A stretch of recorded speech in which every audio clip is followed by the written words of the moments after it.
Début de la vidéo, avec une ambiance visuelle sombre et mystérieuse, musique lente et inquiétante en fond. Bienvenue.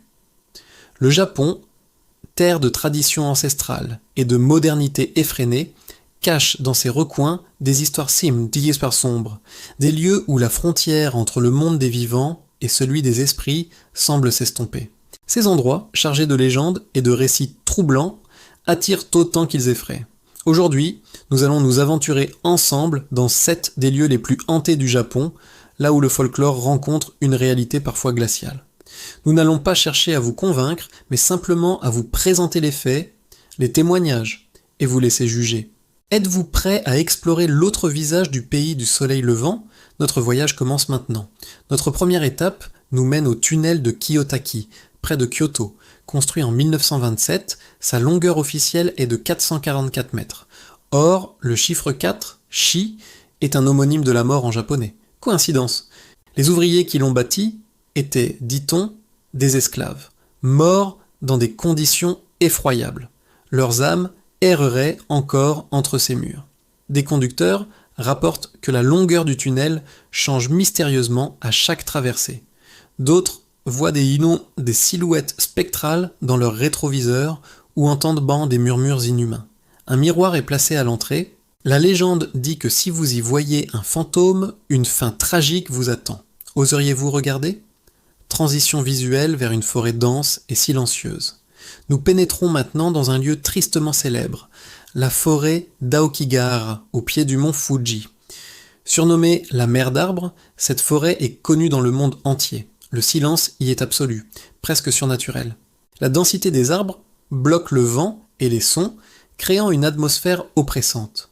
Depuis des décennies, de nombreuses personnes viennent ici pour mettre fin à leur jour, laissant derrière elles une énergie pesante. Les histoires de Yurei, les fantômes tourmentés du folklore japonais, y sont nombreuses. Des visiteurs parlent de boussoles qui s'affolent, de cris étouffés dans la nuit et d'apparitions fugaces entre les arbres. Les gardes forestiers qui patrouillent la zone témoignent d'une tristesse palpable, comme si la forêt elle-même portait le deuil de toutes les âmes qu'elle a accueillies, image d'une structure en ruine envahie par la végétation. Sur l'île d'Okinawa, les ruines de l'hôtel Nakagusuku se dressent comme un squelette de béton.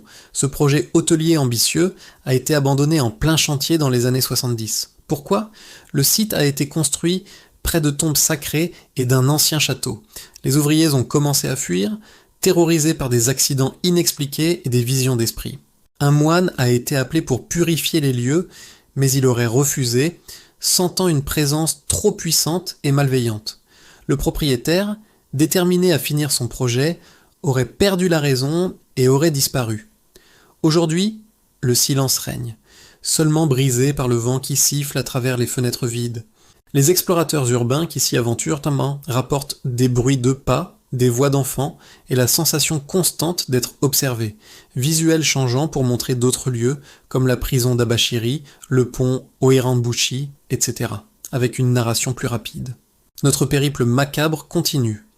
À Hokkaido, la prison d'Abashiri, aujourd'hui un musée, fut le théâtre de conditions de détention inhumaines. Les fantômes des prisonniers y erreraient encore, leurs plaintes résonnant la nuit. Puis, il y a le pont Oiran-Buchi, où des courtisanes furent jadis trahies et précipitées dans le vide pour garder le secret d'une mine d'or.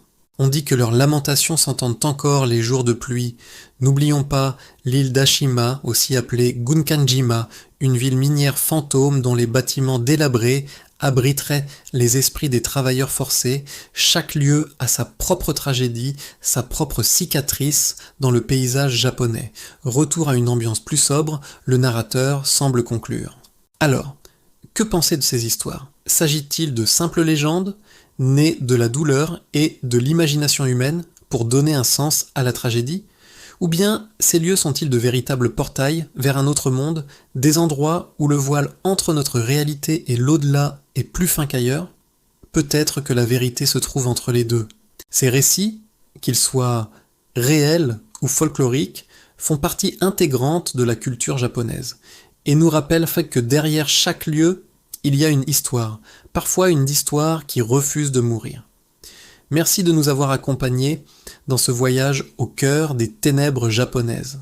Si ce genre d'exploration vous fascine, n'hésitez pas à vous abonner et à activer la cloche pour ne rien manquer de nos prochaines enquêtes.